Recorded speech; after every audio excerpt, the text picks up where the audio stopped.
Hello, everyone, and welcome to this week's edition of the Just Us Marks Wrestling Recap Show. I am the Athletic Geek, joined by EZ.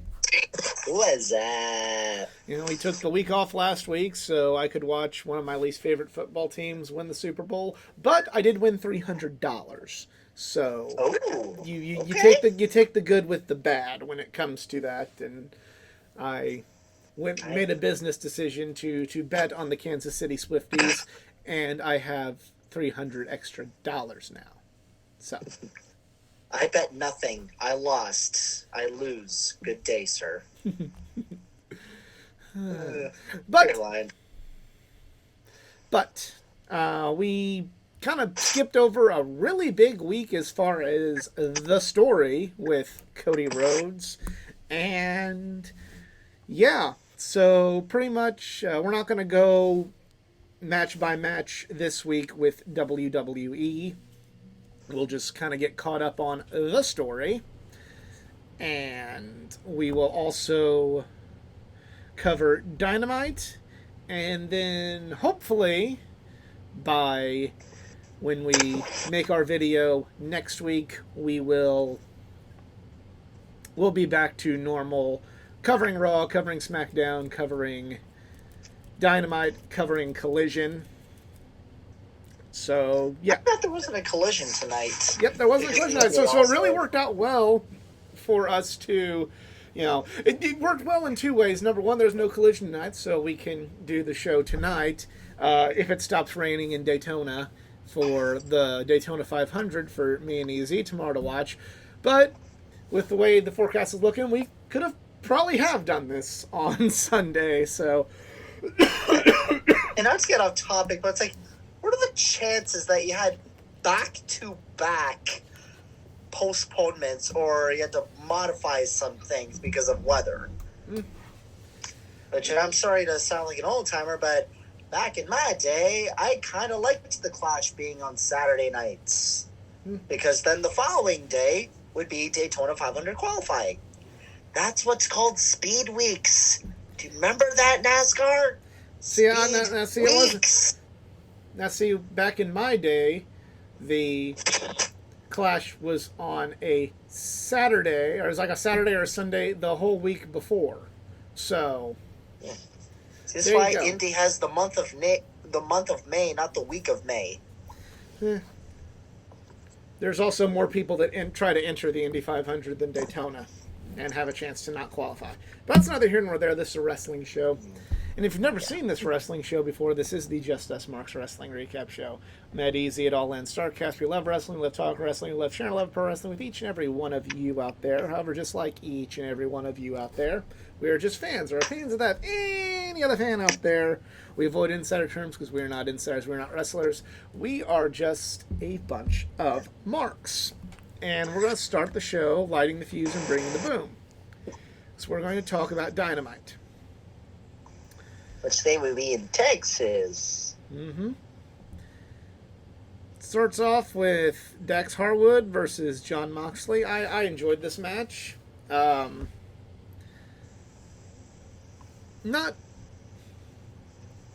I don't mean this like in a bad way, but like I didn't enjoy it on the level that I thought I would with these two. That's not saying they did a bad job or it was a bad match. It's just kind of.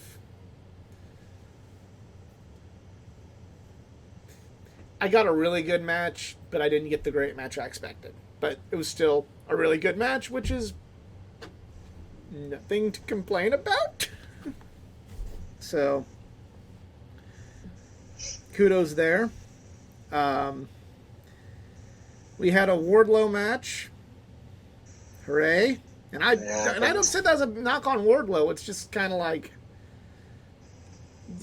you want to look up the epitome of squandered, in my opinion, that's Wardlow. Squandered by AEW. Yeah. Then we go to a match I was really looking forward to, which is Adam Copeland versus Daniel Garcia. This was a really good match as well. Until. Well, see, I'm going to have what's probably going to be considered by a lot of people a hot take. I did not mind the finish. I didn't mind the ending to it at all. Like, there's a story going on with Christian, Garcia, and Copeland. So naturally, this would make sense, you know? And something we're going to get into later. Guess what? Christian's a bad guy. And Christian did something a bad guy does, which is make you not like something. Christian took something away from you, which is the nice ending and a winner in the match you enjoyed. It's what bad guys in wrestling do. So, yeah. I thought the finish was awesome. Alright, we have the Jacksons. No longer the Young Bucks, the Jacksons. Versus Top Flight. I will say, I love that their theme kind of reminiscent of the HBO show Succession, even though... I've never even heard of that show until you just said it. If you listen to the theme song, it literally sounds almost like what the Bucks did. So, kudos to Mickey Regas for that awesome theme song. Yeah, I wasn't into this match as much. Like, it was decent. I Actually, that was pretty good. Like, damn. Yeah, I just wasn't into this as much. I like that the Young Bucks are embracing this, like, you're the EVP thing. Like, the character's good. I just feel like, you know, I said this a couple weeks ago. For my taste, it's just a little too... Some of the things they do is a little too wink, wink, nudge, nudge. We're... You guys know what we're making a reference to right now, eh? Yeah, this is a reference to something that you smart fans know, am I right? Like, that's how some of the stuff in there comes across to me. Like I said, it's very BTE. And I stopped being entertained by BTE in 2021. Now... And now the Dark Order bought the show. I don't watch it either. I'd probably enjoy it more with the Dark Order instead of the Young Bucks. But...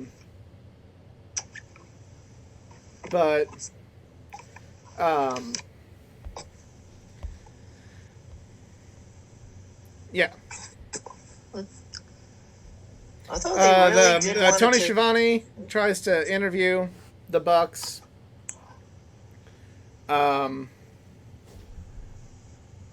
Starts. And then the Bucks were about to commit wrestling sin. Yeah, they were. I will say this: if you want to, do something horrendous, try to harm Tony Schiavone. And that's how you do it. But Darby came out, made the save, and Darby said the thing. He said the thing a lot of people think, and I know it's part of the story. I know. Like, this was also very wink, wink, nudge, nudge. But he did say something that I didn't think would get brought up on AEW TV, and he made a comment of, you gave all your friends contracts. We used to have an EVP with a good head on his shoulders, and we got Kenny Omega, and we got a small Cody chant at Dynamite. Yes, that's something that a year ago I didn't think would happen. Hell, when I bring up Cody Rhodes at AEW shows, I for every one there's three going, "You like the trainer?" So. As for the Darby face paint that he had on, well, I couldn't tell whether he was either wearing a mask or he was the Phantom of the Opera or he looked like Casey Jones. And that's coming from someone who is not really got into Teenage Mutant Ninja Turtles, but will know who certain characters are. Yeah, I didn't really get a good look at it, to be honest with you. Sky Blue wrestled Willow Nightingale. It was a good match. I liked it. Yeah. And then we have Orange Cassidy and Matt Taven, and I'm conceding the bias here. It was good. I'm not gonna shit on it, but I've seen better Orange Cassidy matches. I've seen better Texas Death matches, and I've seen better Matt Fuck You Taven. Okay.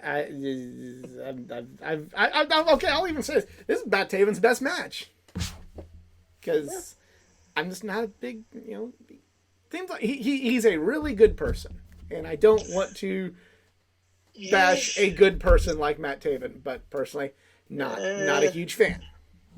A good friend of mine would actually say something else about Matt Taven, but that's beside the point. What's that? Close friend of mine apparently has a very negative experience about Matt Taven, and it's not good. Oh, that's not good. Apparently that he's not a nice guy. I'm just going by what I was seeing the interaction at StarCast this year with fans, with him and Mike and Maria. But I mean, hey, Mike and Allison, of course, Maria, they're amazing. I unknowingly met Maria once. I need to meet Maria. I didn't even realize that was Maria. Like, it was after a Ring of Honor show, and Mike Bennett was walking out, and I used to really hate Mike Bennett, but he had a really good match with El Generico at this show, and I was wanting to meet Steve Corino, so I was that guy. Not even like ask for an autograph, like I just really just wanted to shake his hand. But like as wrestlers were leaving, like I'd just be like, hey, good match.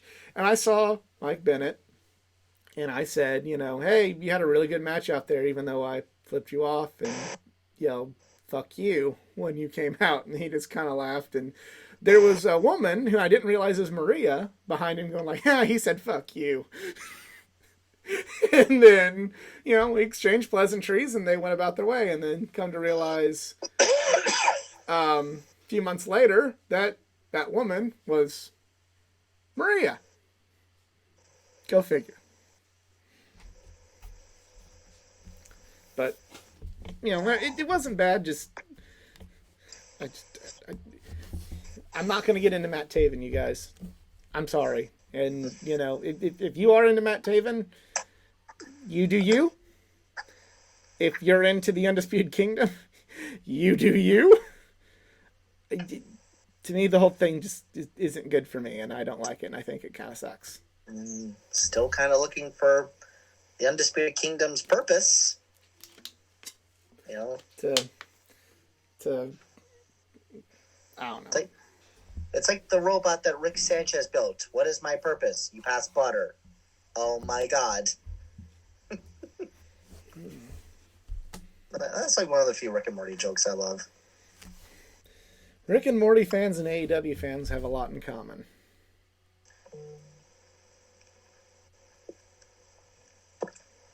And that would be? Well, let me put it to you this way. I like Rick and Morty, but I don't like always engaging with the Rick and Morty fan base.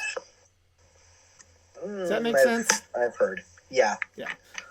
That's Rick and Morty, Marvel, and AEW fans. I like all of them, but being around their fans make me go, "Oh, hey, here's this other Adult Swim show I like. Oh, DC's great. Oh, hey, look at all the other wrestling." Oh, you should see the Formula One fans on Twitter. Only difference is I don't like Formula One. There's the key difference between Formula One, Rick Morty, Marvel, and AEW. I don't like Formula One. But they're in the same vein, absolutely. So, now we're going to talk about the WrestleMania Rock Cody Roman Cycle of Doom.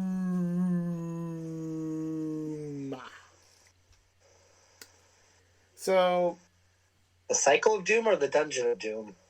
Dungeon of Doom. Well, Haku was in the Dungeon of Doom. But if Ed Leslie becomes part of this storyline, I'm officially out. So anyway, last show, you heard my rant. We go into Raw, still have no answer from Cody. We go into last Thursday, and they're going to do the press conference, which wasn't a bad press conference. I watched it. And Rock leans heavily into his bad guy persona on the Pat McAfee show and brings that out at the press conference with his newfound term for the fan base that rejected him, calling them the Cody Crybabies. I'm not going to go into full detail on it. It's been done to death and it's over a week old, so, it is what it is. They act like the match is going to be official. Rock leans into being a bad guy, which is good. Cody comes out, challenges Roman Reigns, which contradicts exactly what happened the week before. And for all intents and purposes, it seems like WWE made a pivot. And the pivot was good, but it's still kind of bad because it did make Cody look stupid. And I kind of really hope that there's an interview with Cody where he explains, but why did you say not at WrestleMania? And then he explains himself a little better. So now we come to Raw this week with Cody Rhodes. So far, all we have, as he said, it was the fans, which generic, but I'll take it over nothing at all. Generic, not what I do, but I'll take it over nothing at all. It's just get to the man. Just. Tell a story. You want to finish the story? How about tell it? Well, I feel like they're trying to, because that leads to Seth Rollins coming out, and he does an interview with Cody, basically saying that he wants Cody to win the WWE title to essentially bring it back to the wrestlers that are there every week. Stop the bloodline from thinking they can show up whenever they want and do whatever they want. And Seth has offered to be in Cody's corner. Or if not in his corner, he's going to have his back. And this part, I kind of like, because a lot of this storyline right now is going to be predicated on how does it, like, this is good, but if it doesn't end, it's all bad. It was this storyline is, for me, like how I felt about the Broncos at Super Bowl 50. Okay, yeah, who cares that we won the AFC Championship game? If we don't win the Super Bowl, it's all pointless. I don't care that we just beat the Patriots to get to the Super Bowl, okay? If we lose the Super Bowl again, it's meaningless. It's nothing. We didn't have a good year. It was bad. We got to win. This has to happen for all this to be positive. That was how I was thinking then, and that's how I'm thinking now with this storyline. Okay, this is cool. But come WrestleMania Sunday, if we don't get this ending, all of this was pointless and stupid. And I did mention this a couple of shows ago, that you're also walking into Philadelphia where there are people that take this like this is the only thing that matters in their life. Like you got your crazies from New York and Chicago, LA, and the Raw after WrestleMania crowds, but this is Philadelphia you're also walking into. They will riot if Cody doesn't win. Like, they will vocally express how they feel on WrestleMania Night 2, on Raw after Mania, and that's pretty much all I got. But yeah, they will be vocal if Cody doesn't win. Like, I'm not going to be saying Cody finished the story. It's like, no, if Cody wins. Yeah. Like, I mean, that's kind of like I like just, like there's potential with what they could do. They're gonna take that hat off for a second, and there is potential with like all the people that Roman has shafted, all the people who he's stepped on, all these people that didn't get their rematch or didn't get their opportunity, helping, and this being in kind of a way like the Hogan and Sting at Starrcade '97. Only please God don't fuck it up like WCW did Hogan and Sting at WrestleMania or at Starrcade. Easy for me to say, 1997. But like, I would love to do a geeking out show for that. To see what they did.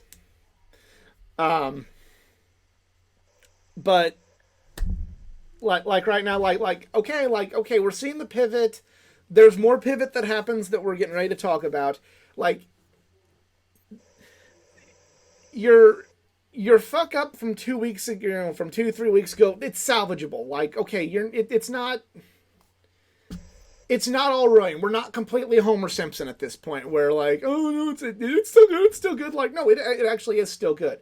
There may be, some slight damage on the packaging, or there might be, a scuff on the paint, but you can make it there. But it's got to end a certain way. And I am not confident in WWE, so everybody calls me an E-drone all the time. Would an E-drone say this? I am not confident WWE make the right call at WrestleMania 40. But we go to SmackDown, and we're doing the Bloodline. They're doing an interview. The Rock comes out. I thought it was funny, like, because it reminded me of the '03 Hollywood Rock gimmick, and I love that. The interview itself, I thought it was good. I see a lot of people online talking about, like, why is The Rock just ignoring that Cody Rhodes won the Royal Rumble? Like that doesn't make any sense. Like, it does make sense. Because, and kind of going back to something, I talked about, with Christian earlier. The Rock is a bad guy. The Rock is an entitled bad guy right now. He would ignore the fact that Cody did earn his way back into that match, because that's what bad guys do. That's also what Royal Rumble winners do. They pick who they want at WrestleMania. Exactly, but I think you kind of not seeing what I'm saying about The Rock right now. I don't know. The Rock was like saying, like, well, why does Cody get to have another rematch with Roman Reigns? But that's like yeah. He's delusional and he's entitled, which is a bad guy thing to do. Like, but it also just makes you sound like a little stupid. Not a whole lot, but just a little stupid. I think the people that are looking at it that way, unless, they really fuck this up at the end, which could happen, are wrapped up in this hipster bubble of this is how things have to be. They have to be said like this, done this way. Just ask Tony Khan, he'll do it right. Like, Mick Foley said this, and this was advice that Mick Foley got in his career. No matter how wrong you are as a bad guy, in the interview, you got to deliver it like you're right. And that's what The Rock did on Friday. He is wrong, but he delivered it like he was right. He had to, the character has to believe he's still right, or she's still right. And The Rock was so delusional and so wrapped up in his own ego that he ignored facts because he's like, no, I'm right. Because this. So, is it the greatest Rock interview of all time? No. Not by a long. Do I think it's as bad as I'm supposed to feel about it on the internet? Absolutely not. Sorry it wasn't done with 7 winks and nudges as to what's actually going on. Am I right, you guys? Ooh, that's a reference to this. Wink, wink, nudge, nudge, say no more, say no more. I mean, then there's the conspiracy theory that one of the lines in The Rock's interview is, I will do whatever it takes to make sure you lose. But as he's doing this, he's pointing at Roman Reigns. That's conspiracy theory. I'm not giving WWE that much credit for that subtle storytelling, but maybe I will give The Rock that credit. I don't know. I don't know. I Do you see The Rock turning on Roman at Mania? I don't know. I don't know. Is that how I would do it? Yes. It may not turning on Roman, but like maybe stopping some interference and letting Cody get the win. And then you have a whole year to build up to Rock versus Roman. But this is WWE we're talking about. I could see Rock and Roman causing Cody to lose in 2 minutes, and then they just build up the match another way for a year. You know what I mean? Like, at this point, it seems like, okay, you had Cody say something stupid, where I'm not going to challenge WrestleMania, and then he changed his mind. Okay, you fucked up. Here's the pivot. We've moved on. We can, figure out a way to explain that. The right way to go at this point would be Cody wins. Maybe The Rock costs Roman. Maybe The Rock doesn't help Roman the way he wants. Maybe just in losing, The Rock turns on Roman. And then you have a full year to build to WrestleMania 41, Rock versus Roman, where that match does not need the title. So you can theoretically have your cake and eat it too. Hey, you get this big marquee match, but you also have the story completed, and Cody can go on and do other things and start a new chapter of the story.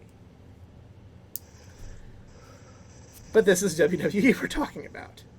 And while I'll say they've gotten better in the last year and a half, almost 2 years, I don't have that faith. I don't have that faith into just carrying it out. I just don't. But to me, that seems like the way it should go, which is what leads me to think that it's clearly not going to happen. But they have something here. They have a good pivot. They have a good pivot. I'm not going to say it's a perfect pivot, but they have a good one.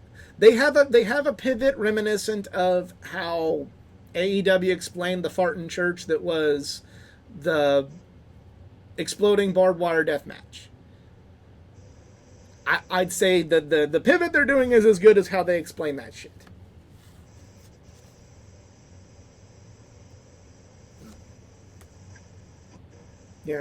Fuck up, mess up, didn't read the room right, didn't rig the explosive right. We move on, we go. Let's focus. That happened, can't change it, can't take it back, it's over with. How do you fix it from there? Here's how we fix it. We go in this direction now. Also, just my... Sorry, my throat's being weird. Just throwing in my 2 cents is... Now, this was maybe the weakest promo I've seen from The Rock. And also, just, in my retrospect, the flow was kind of weird. Especially when you have, the last 10 minutes of SmackDown just going to be promo. So it's all right, Roman talks and The Rock comes out. As soon as the entrance is we're going to cut to a quick commercial here. It's we got 4 minutes left. What do we have? But yeah, just Rock talking shit like as usual. It's and I will admit I did snicker at some of the comments he made, throwing shit at the Utah Jazz, and you're in Salt Lake City, you're making fun of Mormons and such. It's no, that didn't stop everyone from making fun of Christianity. But anyways, I just thought the promo was a little weak. I know people liked it, but in my opinion, because I don't know, maybe it's because they were getting short on time, but it's like I thought it was a little weak. So that was just my 2 cents on his promo. But we'll see what happens come the next following weeks to Mania, because just please don't mess this up. Yeah.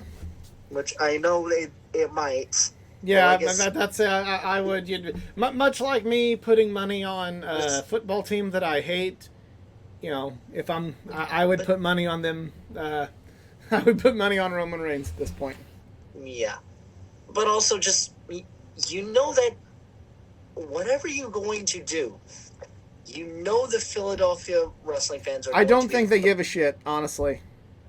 I know they Cool, won't, cool, but I'm just saying, storm for the safety, ring. Storm the ring. There will be lots of security and cops, and yeah, they'll take you out.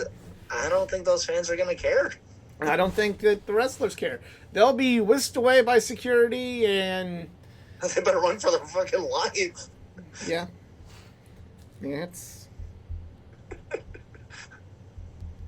Well, that is it for us this week. I want to thank you all for tuning in. We'll be back to a little bit more of a normal show and a normal flow next week. And yeah, if you enjoyed, please like, share, and subscribe for more content. Follow me on my social media pages, facebook.com/athleticgeek89 and Twitter at athletic_geek89. Easy social media, if you please.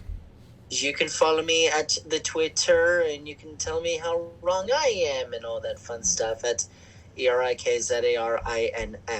So, yeah. Yep. So, for Easy, I am the Athletic Geek. We're just Marks, and we are out. Peace.